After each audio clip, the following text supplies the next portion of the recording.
నాకు ఒక డౌట్ ఉంది. ఇక్కడ రిజర్వేషన్స్ అనే ఉంది కదా, రిజర్వేషన్స్ అనేటివి ఉన్నాయి.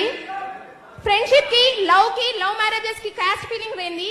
చదువుకునేటప్పుడు, జాబ్స్ వచ్చేటప్పుడు రిజర్వేషన్స్ అంటున్నారు.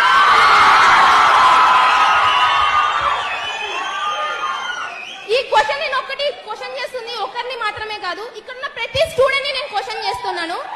ఫ్రెండ్షిప్ చేసేటప్పుడు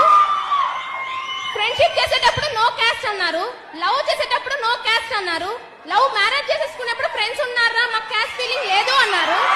అదే ఒక ఓసీ స్టూడెంట్ ఎగ్జామ్ ఫీజు కట్టలేక, జాబ్ కాడ అప్లికేషన్ ఫీజులు లేక బయట నిలబడిన రోజులు చాలా ఉన్నాయి సార్.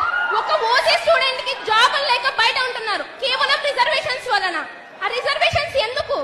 ఇంకో క్వశ్చన్, ఇండియా ఇప్పటికే డెవలపింగ్ కంట్రీగా ఉంది, ఎందుకు? ప్రతి ఒక్క గవర్నమెంట్ సెక్టార్స్ లలో రిజర్వేషన్ అనేది ఖచ్చితంగా ఉంది.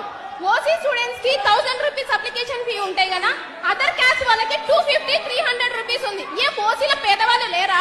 మేము బ్యాక్వర్డ్ ఎకనామీ, మాకు రైట్స్ ఉన్నాయి గవర్నమెంట్ జాబ్స్ తెచ్చుకోనికి, కానీ మాకు ఎందుకు ఇవ్వడం లేదు? గవర్నమెంట్ సెక్టార్స్ లో ఒక సెక్టార్ ని కనుక చూసుకుంటే గన ఆల్మోస్ట్ అందరూ ఓసీ కన్నా మిగతా క్యాస్ట్ వాళ్ళే ఉన్నారు. క్యాస్ట్ ఫీలింగ్ గురించి నేను మాట్లాడడం లేదు సార్. ఇక్కడ నేను క్వశ్చన్